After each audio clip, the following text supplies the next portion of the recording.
A depressão, em termos psicodinâmicos, ela significa uma regressão da libido, que é a energia psíquica, né? Então, a energia psíquica, ao invés dela estar investida nos objetos externos, na vida externa da pessoa, ela fica investida nos seus conteúdos internos. Trata-se de uma condição clínica que caracteriza por um conjunto de sintomas: tristeza, diminuição do prazer das atividades do dia a dia, desânimo, dores generalizadas, dificuldade com a alimentação, com o padrão do sono, e que leva o indivíduo a uma perda da sua capacidade de funcionamento no trabalho, nas relações sociais e consigo mesmo de maneira adequada.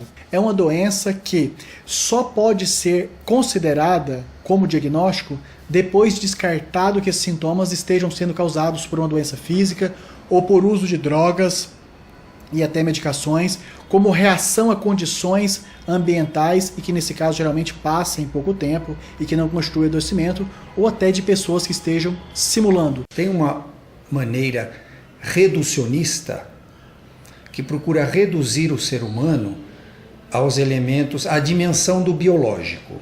Acha que tudo se resume ao biológico. E tem uma maneira mais ampla que diz respeito a incluirmos naquilo que entendemos de ser humano justamente fatores psíquicos, mentais e sociais e culturais. Podemos, portanto, então, acerca da depressão, pensarmos que a depressão predominantemente está no território do psíquico, no território do mental. Por sua vez, tem correlações com fatores biológicos, aí vem o território, digamos, físico, orgânico propriamente dito, onde aí muito se fala a respeito, né, dos neurotransmissores. Mas esquece-se desses outros fatores também. Há muitos casos em que a pessoa está triste. E nós temos, sim, na nossa vida, muitos motivos para ficarmos tristes. Perdas, projetos que não deram certo, que são, de certa maneira, uma perda, uma incompatibilidade entre aquilo que nós desejamos, aquilo que nós somos e aquilo que nós encontramos no mundo, né? Um não estar bem localizado na sua existência como profissional ou nas suas relações. Enfim, há muitos motivos que geram uma tristeza. E nós vivemos numa sociedade em que parece que a gente não pode ficar triste, né? Então, muitas vezes a tristeza, que é um processo natural, necessário muitas vezes para que a pessoa perceba aquilo que não está bom para ela, né? No universo em que ela vive, dentro dela, fora dela, e possa buscar formas para lidar com isso. A confusão entre tristeza e depressão se dá muitas vezes porque num processo natural da tristeza, a pessoa coloca o foco no problema e fica olhando para o problema. Para quê? Para resolver aquilo. E aí todo o restante, né, é diminuído. E aquilo ganha, né, um tamanho muito grande. Assim como todo organismo é diminuído no seu funcionamento para que, né, toda energia vá para a resolução daquele problema. Como a gente ganhou essa capacidade de pensar sobre os nossos problemas e resolvê-los, a gente também ganhou a capacidade de pensar nos nossos problemas e não resolvê-los, né? Então é aquela coisa de você ficar remoendo o tempo inteiro, né? Tem a Monja Coen, representante do budismo tibetano no Brasil, ela sempre fala que as nossas emoções são muito rápidas, mas a nossa memória é muito longa. Então a gente aconteceu um fato, a gente não deixa o fato para trás. E aí você fica sofrendo o tempo inteiro com tudo que já aconteceu e com tudo que pode acontecer, né? E o que acontece com o seu organismo? A cada vez que você lembra daquilo, todas essas reações voltam. Cortisol, adrenalina, tudo. O seu corpo vira um pandemônio de hormônios e reações químicas e elétricas fora de hora.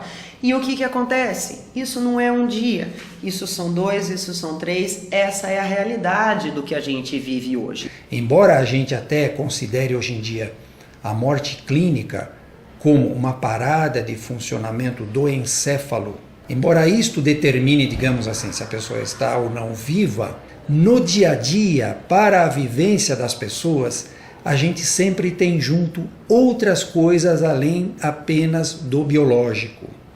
E aí que, evidentemente, coisas que acontecem no território do social ou do psíquico podem comprometer o corpo, comprometer o biológico. A causa da depressão, normalmente, né, ela está ligada a uma necessidade da pessoa, ou de entrar em contato com outros aspectos, ou mesmo de se adaptar a alguma situação nova, né? Pode ser uma morte, pode ser uma situação trágica, né, que provoque, mas por trás disso está essa necessidade da pessoa de se adaptar, de aceitar a mudança, de aceitar a perda, né? Então sempre passa pelo indivíduo, pela necessidade do indivíduo.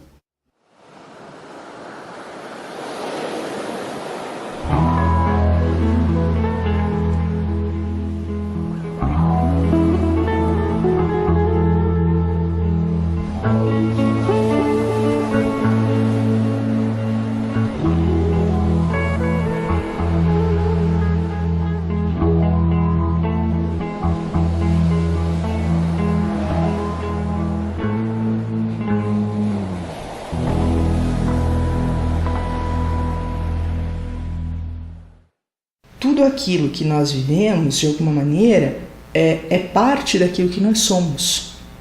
Então, algumas experiências vão se somando e chega um momento em que a pessoa começa, né, a não ter vontade de viver, a não perceber possibilidades dentro ali das suas perspectivas. Aos poucos, um dia de cada vez, uma situação de cada vez, a gente vai se envenenando por cortisol, as nossas glândulas, principalmente a glândula suprarrenal, começa a sofrer demais e isso desequilibra todo o funcionamento do nosso corpo. Então eu vou perdendo cada vez mais essa capacidade minha de voltar ao normal, até que chega uma hora que o corpo fala assim, chega! Eu não aguento mais. E aí você é obrigado a parar, que é o do caso da depressão, da síndrome do pânico e de todas essas doenças consideradas modernas que a gente tem hoje. A depressão é uma doença mental com repercussões físicas, só que em muitas e muitas das vezes ela acontece pela dificuldade que tem o indivíduo de adaptar-se às circunstâncias contextuais que ele está vivendo. A avaliação de um quadro depressivo, até para pensar na proposta de tratamento, necessita de verificar, além da parte física do indivíduo, também como é o seu funcionamento mental, como são as estratégias e os meios que a pessoa usa para resolver os problemas do dia a dia, enfrentar as adversidades e resolver as suas demandas por causas diversas. E há muitos pontos ainda desconhecidos sobre o funcionamento do nosso cérebro.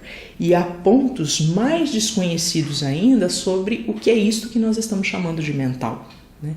E na medida em que nós não conseguimos sequer definir claramente o que é este mental, trabalhar com os transtornos mentais é um grande desafio, né? Porque esses diagnósticos são muito difíceis de se fazer. Não se faz um diagnóstico de depressão de maneira rápida e numa única consulta. Por quê? Porque além da presença dos sintomas que correspondem à depressão, que são sintomas que podem ser perguntados de maneira mais objetiva, como por exemplo, o senhor está triste? Tem motivo para essa tristeza? O senhor tem vontade de morrer? A senhora pensou em suicídio? Além dessas perguntas, cujas respostas são sim e não, há necessidade também de uma avaliação global da vida do indivíduo, ou seja, além daquilo que ele refere sobre si mesmo. Como é o seu relacionamento com os colegas de trabalho? Quais são as expectativas em relação ao futuro de vida? Como está o relacionamento conjugal ou com outras pessoas da família? Quais são as suas perspectivas do ponto de vista espiritual, financeiro? Nós não temos um cérebro sem corpo, um corpo que vive fora do mundo, né? Como compreender os aspectos de modo mais amplo, né? O que se passa lá no cérebro de uma pessoa, será que tem a ver com aquilo que ela está vivendo no seu cotidiano? E muitas vezes a pessoa sequer leva isso para o médico, aquilo que ela está vivendo no cotidiano e que está gerando tudo isso. Ela só fala, olha, eu sinto isto, e descreve um mal-estar físico, mas não descreve o que ela está vivendo. E é muito importante que as pessoas coloquem isso para os médicos, porque estes aspectos precisam ser observados para que os diagnósticos possam ser mais precisos. Muitas vezes pode ser que o problema se restrinja realmente a esta dor ou a esse mal-estar, mas muitas vezes isso pode ser uma manifestação que vem em paralelo com alguma coisa a mais na vida da pessoa. Pode haver outros fatores de natureza psíquica, social, cultural, que são importantes, eventualmente são até as principais causas desse quadro depressivo que está ali presente e pode até se manifestar num primeiro momento até por uma dor física.